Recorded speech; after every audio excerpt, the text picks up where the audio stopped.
માથીની લખેલી સુવાર્તા એનો 7મો અધ્યાય. માથીની લખેલી સુવાર્તા અધ્યાય 7મો. પ્રભુ ઈસુ ખ્રિસ્તના પહાડ પરના ભાષણનો છેલ્લો અધ્યાય.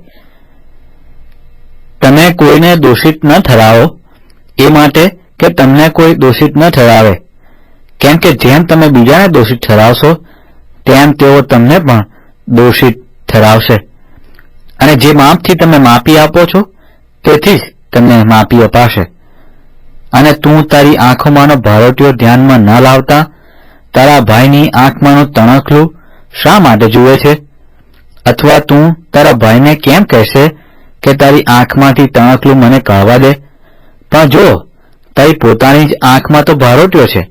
ઓ ઢોંગી, પહેલા તું પોતાની જ આંખમાંથી ભારોટીયો કાઢ, અને ત્યાર પછી તારા ભાઈની આંખમાંથી તણખલું કાઢવાને તને સારી રીતે સૂઝશે.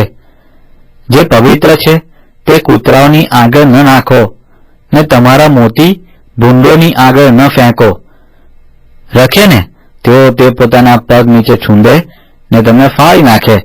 માગો તો તમને અપાશે, શોધો તો તમને જળશે, ઠોકો તો તમારે સારું ઉઘાડવામાં આવશે.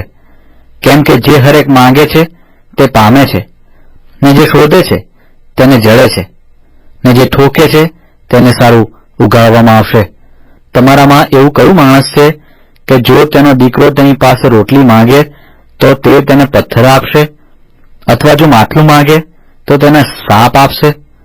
એ માટે જો તમે ભૂંડા છતાં તમારા છોકરાઓને સારાવાના આપી જાણો છો, તો તમારા આકાશમાંના પિતાની પાસે જેઓ માંગે છે તેઓને કેટલા વિશેષ કરીને તે સારાવાના આપશે. માટે જે તમે ચાહો છો કે બીજા માણસો તમને કરે તે તમે પણ તેઓને માટે કરો. કેમ કે નિયમશાસ્ત્ર તથા પ્રબોધકોની વાતોનો સાર એ જ છે. તમે સાંકડે બારણેથી અંદર પેસો, કેમ કે જે માર્ગ નાશમાં પહોંચાડે છે તે પહોળો છે, ને તેનું બારણું પહોળું છે, ને ઘણા તેમાં થઈને પેસે છે. કેમ કે જે માર્ગ જીવનમાં પહોંચાડે છે તે સાંકડો છે, ને તેનું બારણું સાંકડું છે, અને જેઓને તે મળે છે તેઓ થોડા જ છે. જે જૂઠા પ્રબોધકો ઘેટાને વેચે તમારી પાસે આવે છે, પણ અંદર ફાળી ખાનાર વહુના જેવા છે, તેઓ સંબંધી સાવધાન રહો. તેઓના ફળથી તમે તેઓને ઓળખશો.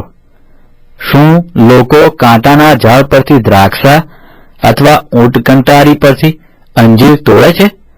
તેમજ હરેક સારું ઝાડ સારા ફળ આપે છે, ને ખરાબ ઝાડ ખરાબ ફળ આપે છે.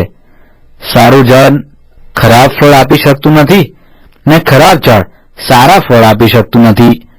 હરેક ઝાડ જે સારું ફળ નથી આપતું તે કપાય છે ને અગ્નિમાં નંખાય છે. એ માટે તેઓના ફળથી તમે તેઓને ઓળખશો. જેઓ મને પ્રભુ પ્રભુ કહે છે તેઓ સર્વ આકાશના રાજ્યમાં પહેરશે એમ તો નહીં, પણ જેઓ મારા આકાશમાંના પિતાની ઈચ્છા પ્રમાણે કરે છે તેઓ જ પહેરશે. તે દિવસે ઘણા મને કહેશે કે પ્રભુ પ્રભુ, શું અમે તારે નામે પ્રબોધ કર્યો નથી, અને તારે નામે ભૂતોને કાઢ્યા નથી, અને તારે નામે ઘણા પરાક્રમી કામો કર્યા નથી? ત્યારે હું તેઓને સાફ કહીશ કે મેં તમને કદી પણ ઓળખ્યા નહીં. ઓ ભૂંડું કરનારાઓ, તમે મારી પાસેથી દૂર જાઓ.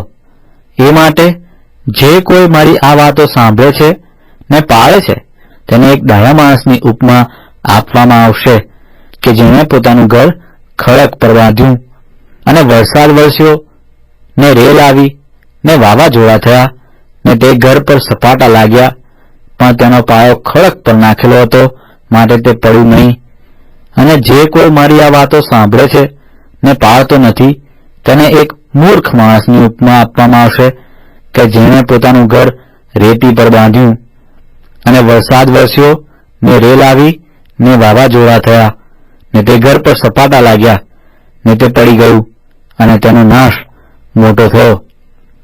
અને ઈસુ એ વાતો કહી રહ્યો ત્યારે એમ થયું કે લોકો તેના ઉપદેશથી અચરજ થયા, કેમ કે શાસ્ત્રીઓની જેમ નહીં, પણ જેને અધિકાર હોય છે તેની જેમ તે તેઓને ઉપદેશ કરતો હતો.